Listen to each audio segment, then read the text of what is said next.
Ils sont 4, ils fabriquent une vie qui leur ressemble, une vie de jeunes entrepreneurs et entrepreneuses. Ils t'invitent en coulisses. Chaque mois, pendant une saison, tu es le témoin de leurs ambitions, leurs questionnements et leurs actions, et leurs émotions dans leurs réussites et leurs échecs. En fait, tu parcours leur chemin en même temps qu'eux. Alors, suis-les, inspire-toi et abonne-toi pour avoir tous les prochains épisodes en avant-première. Je te laisse maintenant avec l'épisode du jour.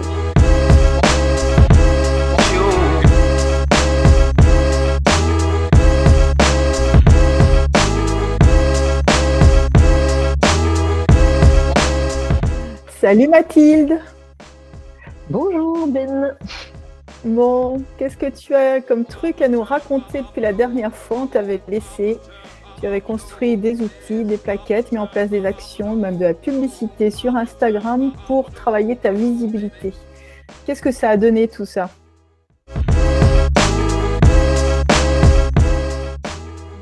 Sur Instagram, je continue à avoir des gens qui viennent télécharger la plaquette de ma prestation. Pour l'instant, j'ai pas beaucoup d'inscrits et je pense que c'est dû à la période de froid en fait. Et c'est pas vraiment un problème pour moi parce que voilà, il y a par exemple, j'ai eu quelques retours de gens qui me disent c'est un peu cher et j'ai réfléchi et moi je pense que mon prix il est bon, donc j'ai pas envie de le baisser. Donc ça c'est chouette d'avoir une certitude là-dessus. Par contre, je commence à avoir des femmes qui elles-mêmes animent des communautés qui me disent en fait ton offre m'intéresse et j'aimerais bien te faire venir dans cette ville ou dans cette ville pour faire l'animation pour 5 femmes que je réunirai moi-même. Et donc je sens qu'en fait cette offre elle va continuer à trouver son client, son persona, qu'aujourd'hui, moi, j'ai pas vraiment vocation à le faire au grand public et d'aller convaincre personne par personne. Donc, si les gens veulent le faire, tant mieux. Si ça se fait pas, pour moi, c'est vraiment pas un problème. Mais par contre, je sens que il y a quand même de l'écho dans tout cet écosystème d'empowerment féminin, de femmes qui font du business comme moi et qui ont besoin d'outils créatifs pour empouvoirer les femmes. Donc, je sens qu'il y a quand même un gros potentiel. Donc, je vais continuer à communiquer dessus tout l'hiver et je pense que ça va porter ses fruits au printemps, quand il fera meilleur. Donc, tu plantes tes graines d'automne et d'hiver. Elles vont peut-être germer au printemps, mais tu as déjà, toi, des retours concrets, des recommandations qui commencent à arriver vers toi, je crois. Oui, alors ça, c'est vraiment la bonne surprise de cette fin d'année. C'est que je reçois de plus en plus, presque chaque jour, je reçois 1, 2 ou 3 coups de fil de gens qui m'ont vu à un moment cette année, qui ont entendu parler de mes services et qui me demandent, et c'est là où c'est génial, ils m'appellent et ils disent bonjour Mathilde, j'ai entendu parler de vous à cet endroit-là, j'ai un événement à telle date, j'espère que vous êtes disponible. Et c'est tellement jouissif que des gens aient vraiment envie de travailler avec moi, s'inquiètent de savoir si je suis disponible ou pas. Et heureusement, jusqu'ici, j'ai toujours été dispo. Pour aider ceux qui nous regarderaient, Mathilde, c'est quoi les 3 leviers principaux qui fait qu'on te recommande? C'est principalement, je pense, la satisfaction des usagers, donc des gens qui ont expérimenté mon service. Alors, pour être très concret, je pense que c'est le plus parlant. Là, par exemple, en août, j'ai animé un atelier d'art mural en hommage à Alice Mia pour une commémoration. Et j'avais pas de commande. Donc, je l'ai fait bénévolement parce que j'avais vraiment envie que ça existe. Et là, les gens de l'association, la Fondation Alice Mia, ont vu que l'expérience était vraiment très bien. Et donc, la présidente de la Fondation a fait un post LinkedIn pour me recommander, ce qui était très gentil de sa part. Et moi, j'ai contacté tous les gens qui ont liké le post en leur disant « c'est moi ». Et je peux refaire cet atelier si vous le souhaitez. Et donc, j'ai eu des commandes par rapport à ça. Et puis, la ville de Paris a décidé de faire une nouvelle commémoration officielle d'Alice Mia. Et la fondation leur a dit appelez à Mathilde Guégan, elle a quelque chose de très sympa à vous proposer. Donc voilà, j'ai eu le coup de fil typique de j'espère que vous serez disponible. Et j'ai senti que j'avais pas j'avais pas besoin de faire quoi que ce soit de supplémentaire pour avoir le contrat. En fait, la personne m'a appelé en disant c'est vous que je veux, on m'a dit que vous étiez super et voilà. Donc, le premier levier, c'est la satisfaction de tes clients. Est-ce qu'il y a d'autres leviers qui t'amènent des contacts entrants? Je reçois aussi des appels liés à mon référencement sur Internet. Donc là, j'ai reçu des demandes d'interviews de la part de jeunes qui viennent d'une université et en fait, ils ont tapé street art et sport sur Internet. Je demande, hein, c'est pour ça que je sais. Je demande aux gens comment ils m'ont trouvé. Donc eux, ils ont tapé street art et sport, ils sont tombés sur moi. On a fait une interview. Et ça, tu vois, on a fait l'interview en novembre et ça va sortir qu'en janvier. Les garçons étaient super sympas. Et du coup, je pense même que ça va peut-être créer d'autres choses. Je leur ai dit, mais faites-moi venir dans votre université, faites-moi venir dans votre ville. Je pense que si demain c'est des gens qui vont peut-être créer un festival de street art et ils ont envie de m'inviter parce que voilà, tu vois, il y a un des garçons qui m'a dit vraiment, je bois tes paroles parce qu'il a besoin d'inspiration en fait. Pas parce que ce que je dis est génial, mais parce que voilà, on match quoi. Et je pense ta capacité à te connecter aux gens, à être proactive dans ta recherche de liens et cette ouverture aux autres, je pense qui joue à plein dès lors qu'il y a une satisfaction, ça maille et comme je dis toujours, ça coagule. La sauce est en train de prendre parce que tu continues à la tourner, elle est sur le feu, tu mets de l'action, tu mets de la relation, tu mets de l'échange, tu mets de l'effort aussi. Mais la sauce est en train de coaguler, donc super. En fait, il y a quelqu'un qui organise des conférences qui voulait me rémunérer pour faire un live drawing de conférence, mais là, il n'avait pas le budget. Et donc maintenant, je fais plus trop de choses gratuites. Donc j'ai vraiment hésité. Et en fait, la personne est vraiment sympathique. Et ce jour-là, j'avais rien. Et je me suis dit, bon, en fait, j'y vais, ça va me faire mon aventure. Et donc j'ai croqué gracieusement. Lui, il m'a présenté plein de gens. C'est quelqu'un qui a un super réseau, donc je pense que c'est pas perdu. Et surtout, après, j'ai suivi mon instinct parce que j'étais en discussion avec une dame pour qui je dois faire peut-être un mural l'année prochaine. Et elle travaille dans le milieu médical. Et à un moment, il y a un blanc dans la conversation et je lui dis « Ah bah c'est quand même chouette que je vous rencontre parce que la semaine dernière, j'étais en train de croquer une conférence dans le soin à la personne médicale et tout. Et j'ai trouvé que les gens qui font votre métier, c'est quand même super et tout. » Je lui parle de ça, mais vraiment à l'instinct, quoi. Je me dis « Pourquoi je lui parle de ça ?» Et bah 2 minutes après, elle me dit « Écoutez, la semaine prochaine, j'ai mon séminaire. Est-ce que vous pouvez venir nous croquer ?» Et tu vois, si je m'étais retenue, si j'avais été carrée, j'aurais pas dit que j'avais été croquer une conférence sur le milieu médical. Parce que le lien était très ténu. Et je me suis autorisée. Et en fait, elle avait ce besoin. Donc, mon instinct m'a aidée. Ouais, et ta capacité à faire des liens, je reprends ton geste. Le lien était ténu, mais tu l'as fait. Et c'est ces passerelles-là qui sont riches et qui fabriquent de la recommandation. Alors Mathilde, 2023, est-ce que tu as pris le temps? Est-ce que tu fais partie des gens qui ont besoin de faire un bilan, de se projeter avec un plan sur 2023? Comment tu fonctionnes? Alors, je suis dans la team bilan à 100 000%, je le recommande à tout le monde. Mais moi, à la base, j'ai commencé à faire des bilans pour lutter contre le sentiment d'insatisfaction, le côté vert toujours vide. Et donc, quand j'arrive à la fin de l'année, au début, je le faisais en bande dessinée. Je me faisais mon bilan, je prends mon calendrier, je regarde tout ce que j'ai fait. Et en fait, quand je le mets bout à bout dans une seule histoire, en plus dessinée, c'est fou, en fait, tout ce qui a pu se passer dans une année. Et donc là, d'office, je vais le faire. Moi, aujourd'hui, sur l'année prochaine, j'ai quasiment rien dans le pipe. Et je suis pas du tout inquiète par rapport à ça, parce que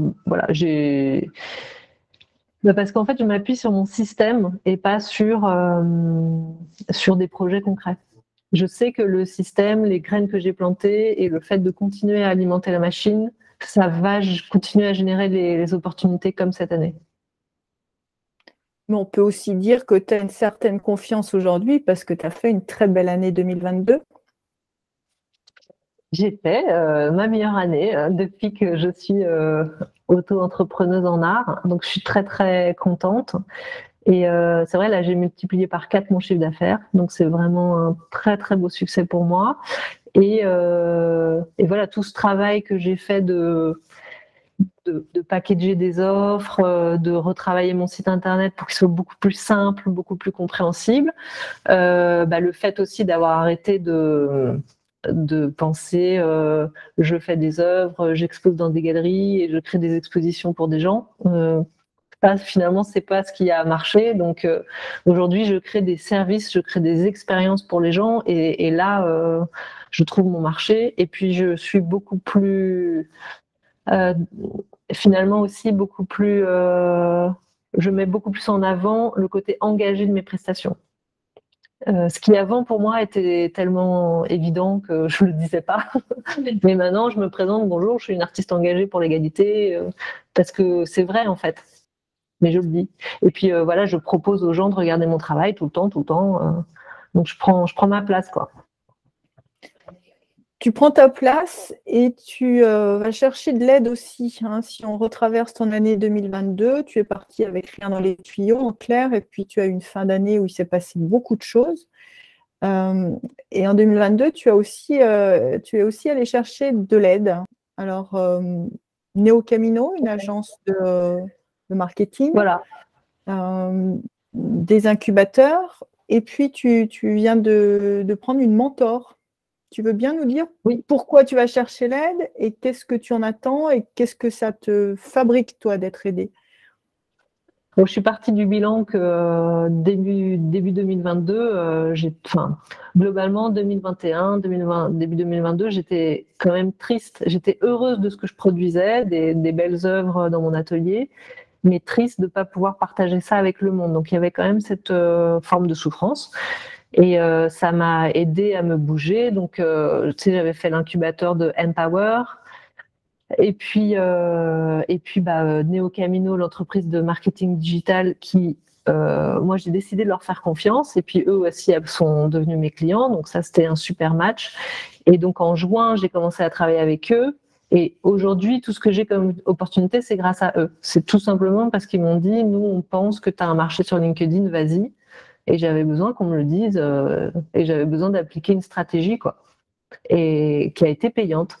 Et puis après, Empower, c'est fini. Je me suis dit, je ne vais pas rester toute seule, donc je suis allée chez Pulse et je reste attentive. Et donc là, j'ai vu passer un appel d'offres, un appel du 6B et de Empower en disant pour des femmes, on propose des programmes d'accompagnement. Et en fait, le côté formation, je me rends compte que maintenant, c'est un peu redondant parce que j'ai fait 1 an de formation sur ces thématiques-là. Par contre, il y a une offre de mentorat et ça, je l'avais jamais fait. Et donc là, j'ai demandé une mentor dans le milieu de la culture. Et là, c'est génial. Enfin, j'ai déjà fait 2 rendez-vous avec elle. J'en ai un 3e de prévu. Après, ça s'arrête. En fait, elle, c'est mon interlocuteur de rêve parce que c'est la meuf qui bosse pour les galeries, pour les musées, pour les fondations, etc. et qui curate, qui choisit les artistes. Donc elle peut me dire de manière tout à fait honnête, écoute, si tu me présentes ce book, je vais penser que... Alors typiquement, là, elle a regardé ma com et elle m'a dit, moi, quand je regarde ta com, je vois une entrepreneuse, une artpreneuse. Et ce qui est très bien, parce que c'est ça qui me permet aujourd'hui d'avoir de l'argent, donc d'être contente, etc. Mais si demain je veux aussi vendre des tableaux en galerie, avoir cette image quand même d'artiste, pour moi c'est important, c'est ce que je veux aussi. Et là, la communication que je développe, elle ne convient pas. Et du coup, on a fait un constat tout bête, c'est que là mon business il arrive par LinkedIn, donc génial, je vais continuer comme ça. Et par contre, sur Instagram, si j'arrive à trouver le temps, je vais faire des plus jolies photos, ne pas dire les mêmes choses, être centrée sur les œuvres et ne pas m'adresser à la même clientèle en fait. Parce que quand même, tous les gens de la culture ont le réflexe quand on leur parle d'un artiste d'aller voir leur compte Instagram. Donc c'est quand même pour moi une vitrine importante et ça sert à rien que je monte les ateliers parce que mes clients sont pas sur Insta. Donc voilà, tout bête, mais si tu veux, Néo Camino m'a très bien conseillé sur LinkedIn et elle me conseille, je pense, très bien sur une autre stratégie qui est pas forcément que Instagram, mais qui est aussi comment faire un book et elle m'ouvre son réseau. En fait, tu Donc là, fais deux métiers, j'ai et des tu as deux promesses. personas très clairs et tu développes deux stratégies. Un pour les privés, les entreprises, les institutionnels qui vont acheter tes services et un en tant qu'artiste sur Instagram où les gens achèteront tes œuvres. Donc, c'est super intéressant comme diversification en quelque sorte. Est-ce que tu as un truc à partager avec nous? Peut-être. Hier, j'ai fait l'école buissonnière et je suis allée voir une exposition d'une peintresse américaine qui s'appelle Alice Neel, Neel, à Beaubourg. Et c'est une super artiste que je connaissais pas, qui a travaillé toute sa vie dans l'art. En fait, elle était peintre figurative.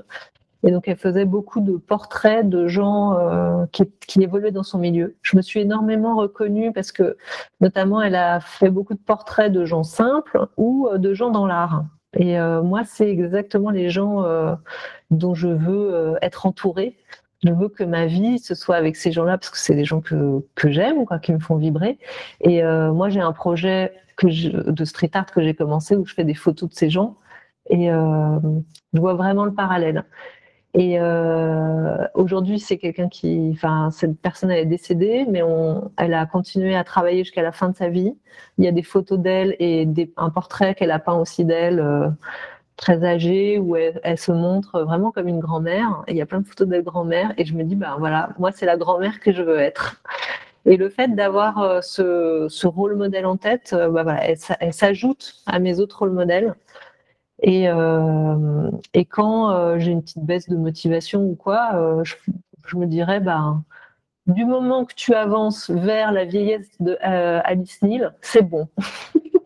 Tu as envie que tes petits-enfants te reconnaissent dans ton parcours de vie comme quelqu'un qui est allé au bout d'elle-même, c'est ça?